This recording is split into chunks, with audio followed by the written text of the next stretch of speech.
Titans of CNC. You just gotta go on there, actually get a username, a password.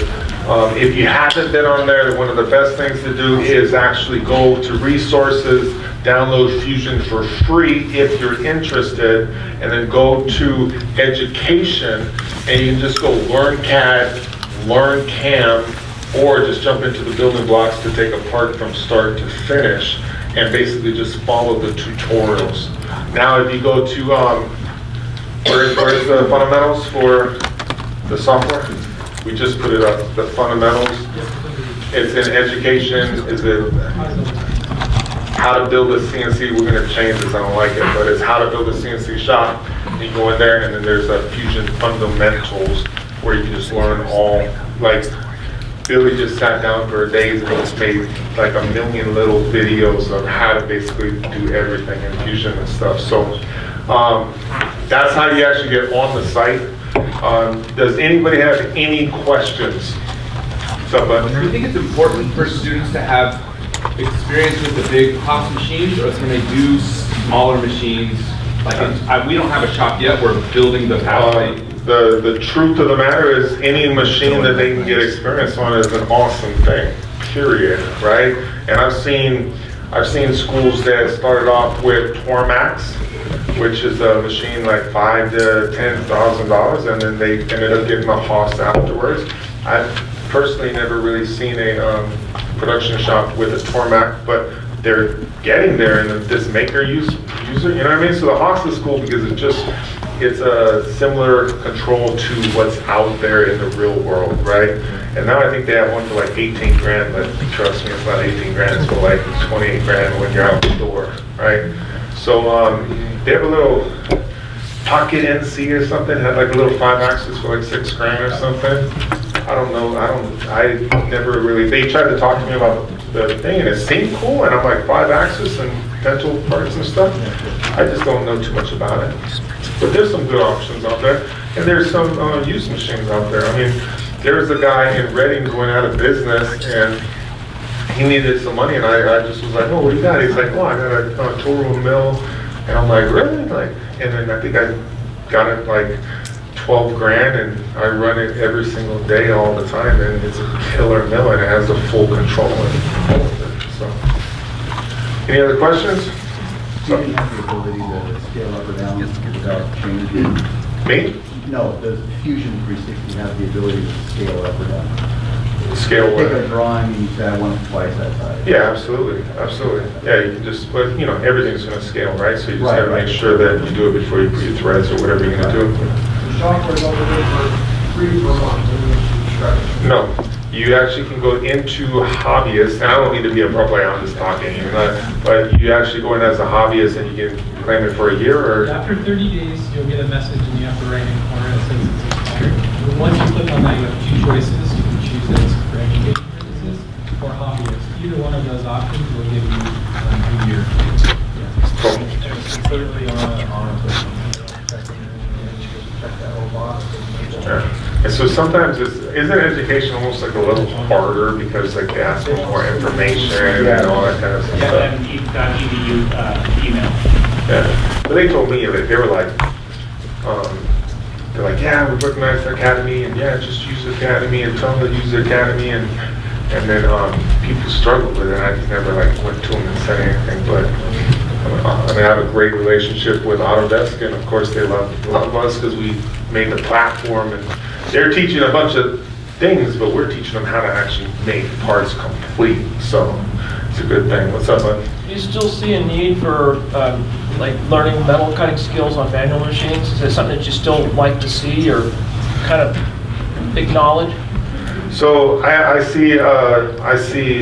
a love for the game for any type of metal cutting and everything. In my own kids, I've had a lot of people tell me that, you know, oh, you can't be a great CNC if you don't actually like do the manual and stuff, and that's simply just their opinion, you know. So Tyson's never been on a manual machine, you know. He makes SpaceX parts and makes good money, you know what I mean. And I have a 25-year-old son, Chris, that programs 5-axis, he's never been on a manual, and he understands everything about tool geometry and designing his own things and, you know, the machines and stuff. So my thing is just kind of like, you know, I want a cell phone, you know what I mean? But I don't feel like I have to go to a payphone to, that might be like, you know what I mean? Like I just don't need to learn something. But if my dad had it, or I had an opportunity to actually make parts and actually learn the art, and that's what I had, I think it's absolutely great.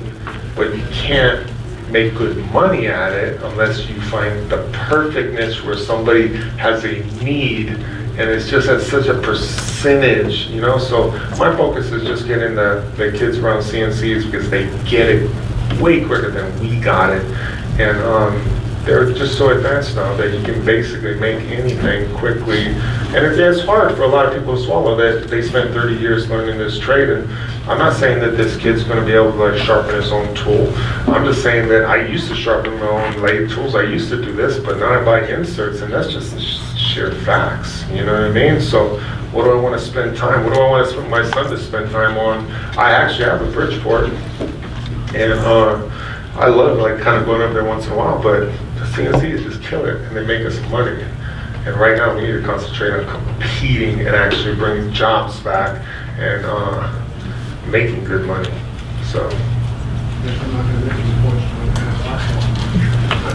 it's all good, man. It's all good. I mean, when I went into San Quentin, I didn't know I was going to build a school in there, and I just went in there, and they're like, "What do we want to do? What do we need to do?" And it was so. I mean, some of the machines were amazing, but I think like, wait, you have to get an instructor that actually knows how to use this and use this and use this, and like then he wants to like, you got to start over. If you want to do it right, you got to start over, and you got to like change the way you're doing things. So, but if you have experience and you have like, you know, awesome tools and whatever, then that's great, absolutely great. Yeah. And I think it's great that I see schools all the time that have manual machines and the CNC machines, and they have, you know, guys starting over here, and I got no problem with that at all. If money wasn't an option and you had an option between manual and CNC, I'd say go CNC because that's where you're going to make the money. And if you got 6 months and then you're going on, then let's actually spend 6 months to get you as far down the road as possible so you can be valuable. So, Talking about money. yeah. I know there used to be a program Haas used to do where they would literally give away their machines to schools, and And they still do? Jan Frank told me they quit doing that program. Well, maybe in the last year, but only because, but I think they still do it. What's that? They give away options on machines more readily than they give away the machines themselves. So it's not, they never like give them away. Right, It's called a consignment. And if they believe in a program, they make $100 million. Like they make $100 million on machines, you know, for education. So, you know, if they believe that there's a way to actually help a school, and they're going to buy some machines that you might be able to get a machine, and I still see it where they can actually grab a machine and actually do consign one, buy two, you know, get their program working, you know, then they'll buy another machine and take the consignment back later. You know, it's the art of the deal. You got to work it and you got to figure it out. If you go over there and just say, hey, I just want one machine and that's what I'm going to do, you're probably not going to get it. And I know that they tightened up because they went through some kind of tough times. I'm working with Sully right now, but should I just go directly to Haas? No, you should go through Selway, and you're working with Keith, right? Yeah. Keith is super solid, and he'll fight for you. He knows what's up. Well, his daughter goes to my school, so. Yeah.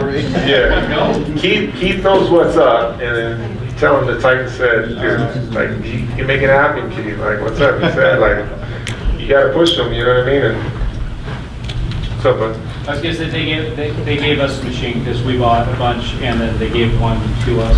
Nice. And we're in the process of buying some more, so, yeah. It's a business. Yeah. Nobody wants to give you anything, period.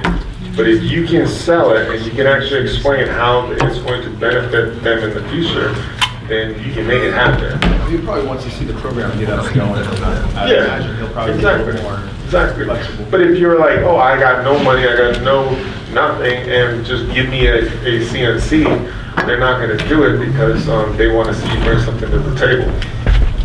So, but, If you're in a school up at UMC Center taking for the first time, yes. are there like college series that you would kind of stay away from, like ER32, 16s?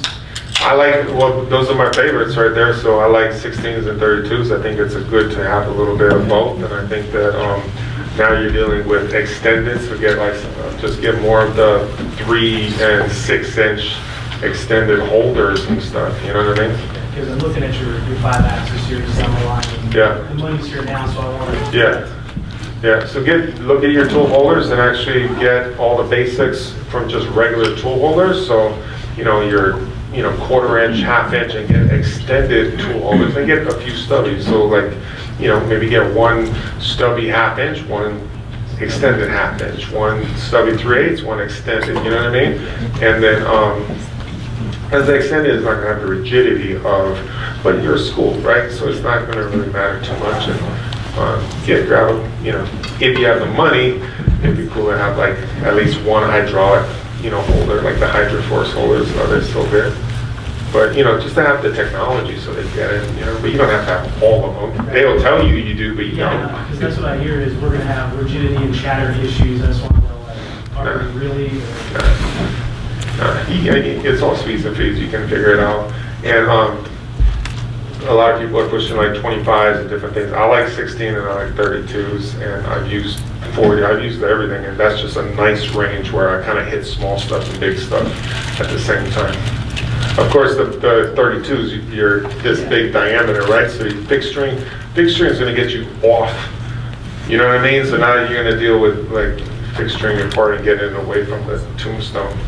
So those of you that have machine shop or welding, or how many students do you have in your class? How many students, what's a good ratio of instructors to students when they're teaching this or when they're on the machines?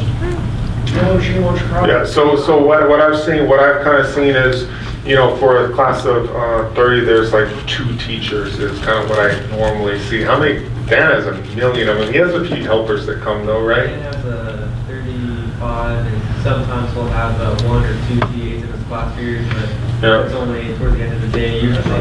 Yeah. Just him, though. Yeah, but one of the arts is getting your first group. Like what I did with the class up in San Quentin Prison is I actually took a group of guys.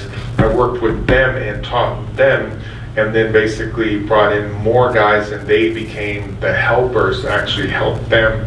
So I didn't have to keep repeating myself, right? So it's good when you actually, the first year you're going to suffer, but then the second year, your older guys are coming back, they're actually training the younger guys on the machines and stuff. And I tell people in my shop all the time, like, so you're worth this amount of money and you want this amount of money, like your talent really can't get you there, but your ability to make everybody else rise can. So how does your presence affect my entire floor to make the whole thing rise, right? So instilling that into your kids, saying, hey, you did the projects, but how can you affect the floor? How can you be a leader to actually get all these guys actually making their products and stuff, and giving them credit for that? That's huge, because that's leadership, right? And that helps you. So. Good question. So what kind of a general question for all teachers is that the sustainability of the funding, like how are they going to, because you got to buy your materials to machine and all that. Is there, which we standardize and standardize. Right. And it has to keep going. Yeah. And sometimes the funding is lost. And and my question is to all teachers and to all manufacturing, machining, is there something that can be designed that you got this whole manufacturing going on, because you've got all these students making all these things, right? Is there something that can be marketed out to the market that can be sold, and you already got your company, you got all the students coming in, and you're constantly making that part that is going to show the fundamentals and it's gonna be able to be sold. Like, it's not gonna be made in Mexico, or it's not gonna be made in China. It's gonna be the students Yeah. in manufacturing that are making this piece, and it can be sold out to the market. Yeah. And that's how you can continue to bring it back to America, right? You're selling a product that all the students in all the nation have that set curriculum, and then you continually put it back in the market. Is that something- There's a school in Wisconsin called Cardinal. Anybody know of it? So I actually put them on my TV show 2 times, and I actually took them down to Mercury Marine and did a road trip with them and stuff. But it's a school that has 170 students in from like 6th grade to high school. So it's a small school, and they have a massive machine shop. So what they did was they actually they have ladies in the office that actually do the quoting and customer service and actually machining also. They actually have people and they run their shop, and they made a business out of it.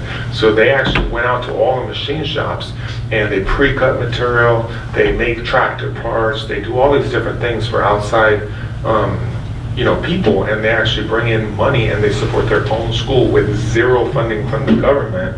And one of the cool things that I saw was they came up with a chicken grill box that basically did this flip, and it was just something that they basically lasered and they welded it together, and they had some machine parts on it and stuff, and you put the chicken in and it flips, and they sell them at the hardware store down the street, and everybody buys it because they know that it takes care of the kids and stuff. So they just came up with some really cool ideas.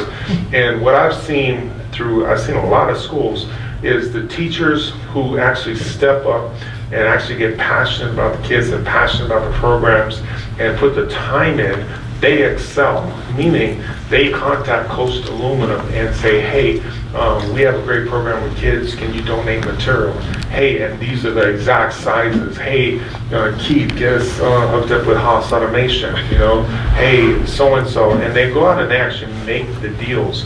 Right now with 5-axis being, I've never seen this happen, but with 5-axis actually being such a huge thing, I would go find machine shops that actually are out there that actually do 5-axis production, and see if you can do their dovetail work for them and deliver dovetail parts. You know what I mean? Because it's a necessity, right? Nobody wants to we don't want to cut dovetails, but now you're holding these parts in a way that it can't pull out. It's just a new thing that a lot of people are doing now. And it's a necessity, but nobody wants to do it, right? But they'll pay kids to do it, So I think you just got to figure out hey, how can we actually help the companies around and go partner with find out literally in a 50-mile radius, the teacher should know every single machine shop owner of every single shop and talk to the guy who can make the decisions, because they're the ones that love the trade, understand the skills gap, and want to actually help out, and then create a connection where you can send your students to go get a job when they get out, But I see some places that struggle and some places that thrive. It's not because of money, it's because of the teacher. Seriously. Okay, I want to know how you came up with your logo. My logo. That's an important. Did somebody tell you? No, I have no idea. It's cool. Can I talk about my faith? Yep. Yep. Flat wings like eagles. That's funny you asked that one. So my logo is extremely important to me, because on the first day that I was filming this company, and I knew that it was my path and my call, and I knew that God had put it in my life, and I was going to film, and I was just praying. I was just driving down the street, and my logo was a hex. Anybody know it? You guys didn't even see my old, you saw it. So my logo was a hex, and it had kind of a screw, so you could see the screw going through kind of a cut hex. And it was my logo, and everybody knew it. And then all of a sudden, I was just driving down, and I was just praying, and I'm driving down Highway 49, and right then, and I was just I was hoping that the day would go good. It's my first day filming, and this massive eagle just came right over my truck. I got a big four-wheel drive. It just coasted with me, literally, never in the history of the world. And I'm just looking at the underneath of this eagle just coasting with me, and I'm driving, and he's right there, and I'm just coasting and coasting and coasting, and then he just flies off, and I just was like literally stunned, and I had the best day of filming, and then I went home, and I told my wife, and I was like, I want to change the logo, and she looks at me and she's like, you should do an eagle. And I was like, we're gonna do an eagle. Yeah, and check this out. So then I went, and I was like, I wonder when the bald eagle became the country's bird.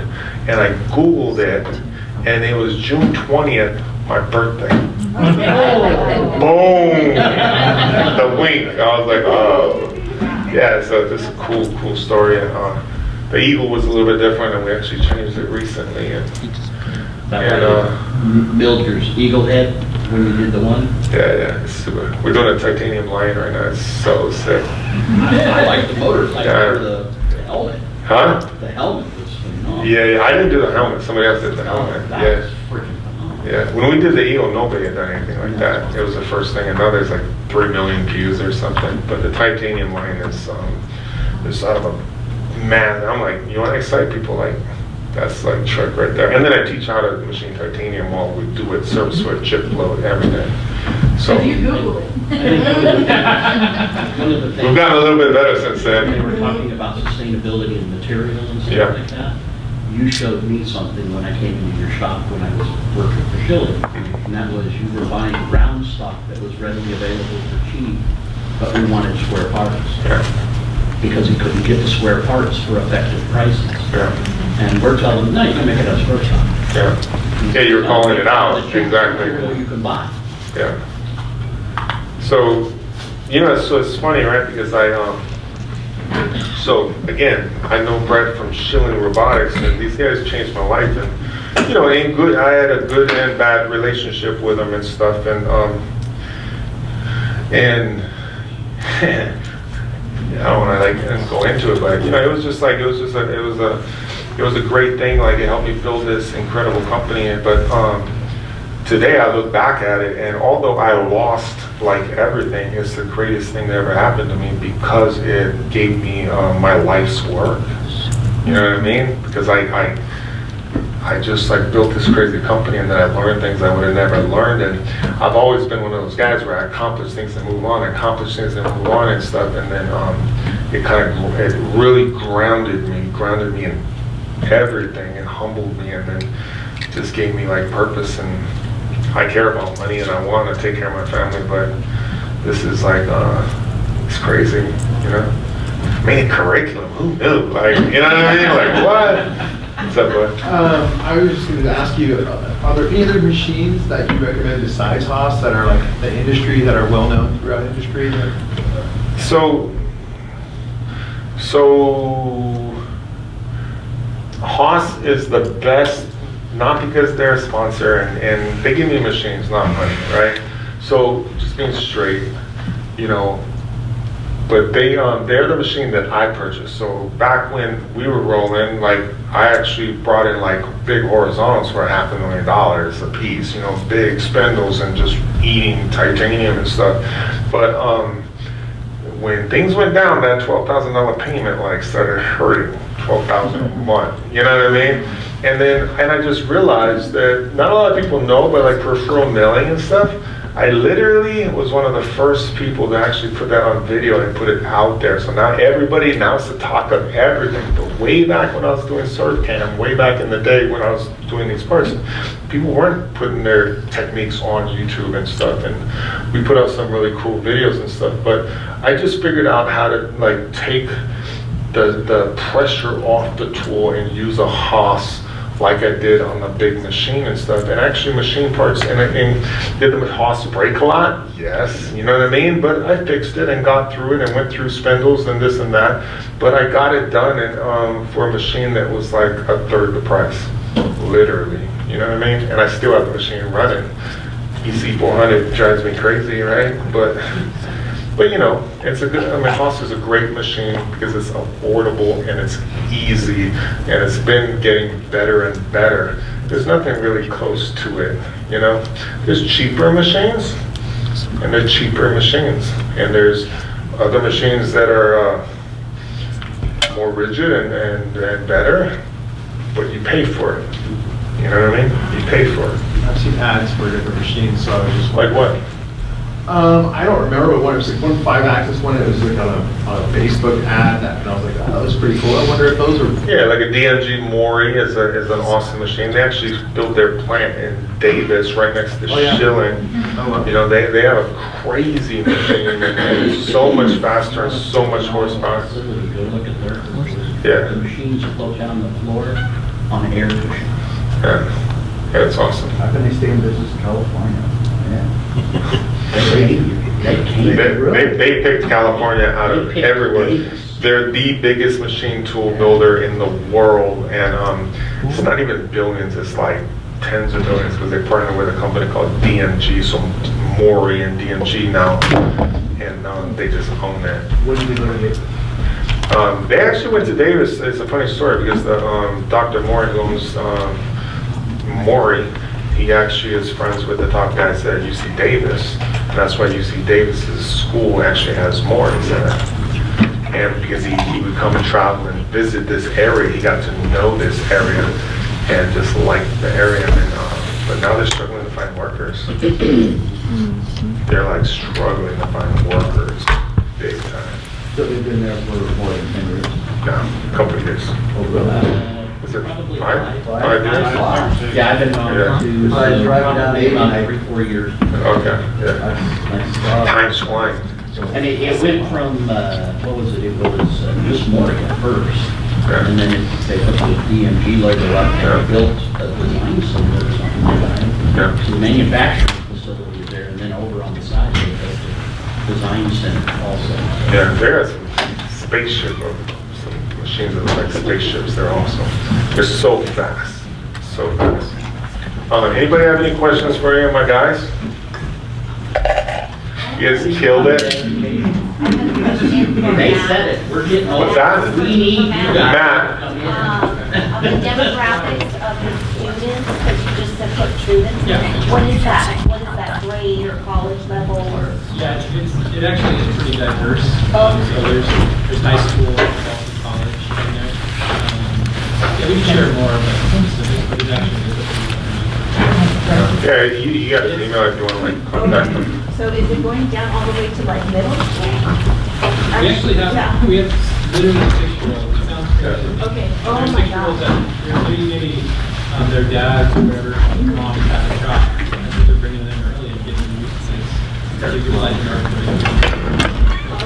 It's cool because our shirts, people buy our shirts, and then we get to look at all these pictures all over the country and world of, and then you see these dads with the shirt on, and then they're little kids, and they're like, my kid, you know, they're excited, and they're teaching them how to machine, and before the curriculum, it was just too hard for them to actually get them to go and actually do something, but now they can actually program it at home and work on it, and then take them on a Saturday, so it's cool to watch.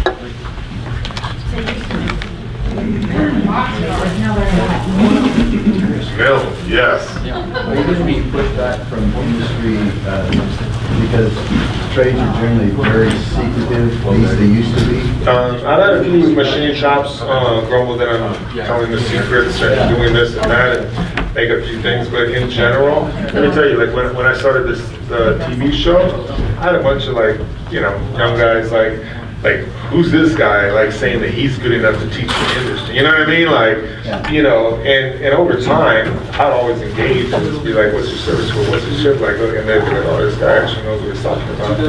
And, but ever since I stepped into education and we've been doing the tutorials and showing all the pictures with kids learning and everybody, 100% respect. Like everybody's just like, oh, thank you so much. Like they've seen it's been a long road, you know? But now it just keeps getting better and better and better. Stepped into a machine shop in the 80s, every machine is at a toolbox. That you All wouldn't its touch. own inserts and everything that they took from work. Yeah. But they keep them in there because they know that one works better on that job than that. Yeah. And towards the end of the 80s, companies caught on. Said, you know what? If you know how to do it better, Right. we want They're cutting around the everybody roads had to back do it then. better. And it was the old adage, especially in union environment, if I know more, they're going to keep me. But in a union environment, that's not true. When it came to be your day to be laid off, and in the Bay Area, the unions went away at the end of the day. Well, I think that, you still have that today, and that's why you have 18,000 machinists on the academy. And a lot of those machinists are guys who want to program, but the older guy doesn't want to teach them because his job is going to be in jeopardy, right? So a lot of them are going to the academy because they're like, I can just learn it from fighting, you know what I mean? And building and, Tyson and stuff, and basically just kill it. And then shop owners are just like, what? You learn what? How quick? Like, how does this like happen? And everybody gets it. It's good. And it's running. It's so quick, right? So. Always better to share, right? Yeah. And if you can be in this industry and actually make a difference, I mean, it's the best thing ever. So, but. So I've been using the academy for a couple semesters, and Cool. Yeah, it's awesome. Big fan of it. I did your endorsement last week. Oh, thank you, man. What else can we do to help? Like, is there anything that we can? Because you guys are, obviously busting your buns to get this done. Is there something that right now we're kind of in a sweet spot right now, right? Because when we first started, I was opening my big mouth and saying, like, this is the best thing going, but nobody was there to kind of like collaborate like what I was saying, right? So now, like on the Facebook group, I mean, just everybody's like, oh, this is the craziest thing ever. Like I never, which this was 20 years ago and stuff. And there's a lot of different people out there trying to make money and doing stuff. So we just have a certain amount of respect because we've figured out how to actually not charge people and stuff. I'm not saying that it's never going to happen, but it's never going to happen. Like, I don't want it to happen for education. Maybe like there's a fee with certifications or something, you know what I mean? And in-house training or something, but not $7,000, you know what I mean? Like, it's just affordable, man, But no, I appreciate the question, Matt. That's a good question for you too. Right now, just the support and telling people about it, and actually just using it and posting. Because are you on the Facebook group? Yeah. Yeah. It's crazy, right? Yeah, it's nuts. Like, it's nuts. Step back and just watch it go. Yeah. Yeah, and the endorsement is huge, so thank you personally for making that happen. That's the next frontier for us, is that validation from the industry, from educators, from companies, from businesses. So the more you can share that with your coworkers or whatever, educators, that would be great. And then it's just evangelism. Like, if you believe in it, you've gotten some great success out of it for your students, share it with others, share it in the industry. We'd love to be a resource for them too. So if you don't necessarily have the time, we'd love to take that on for you and share some of the things that we learned, some best use cases. We have resources in all of our employees as well. So all of that kind of evangelism will help us long term, and we really appreciate that. And especially when you get in your 5-axis parts, it'd be great if you ran some of our parts and stuff. You know what I mean? Because honestly, I'm interested in your school things you're doing, because it's like I've never run 5-axis before, but I know we'll be able to figure it out. Yeah. But if there's ever a situation where someone over your shoulder watching. And one of these things is you just gotta see it, man. Yeah. I mean, the whole thing is like, I think people again, they spend so much time learning it, but isn't it like technology though? Like, it just keeps getting easier and easier, you know what I mean? So it's not me, I'm not putting anything down, I'm just saying like, look, this is where we need to be, this is real world, this is what we're actually doing now, so let's stay at least here or higher, and don't hate me for it, like, let's just rock the kids and get them excited about it, because if you stick them over here, they're just gonna walk away and not be excited about it, so. But one thing with Dan Frank, Dan was one of the first guys where I knew he was using the program and it had been a success, and literally taught him how to machine and stuff. So I literally called him and said, hey, I'm gonna start this group on Facebook, and it's gonna be all machinists, teachers, women, everything, and I wanna keep it super positive, but since you've used it, can you change your profile picture? And can you, but he had like a donkey, right? And I was just like, come on. But, and then I basically said, just start talking to teachers, man. Start talking with them and sharing and stuff. And his popularity's gone crazy because now he helps people all over the country, and it helps his program, you know? It's not easy getting a good name, you know?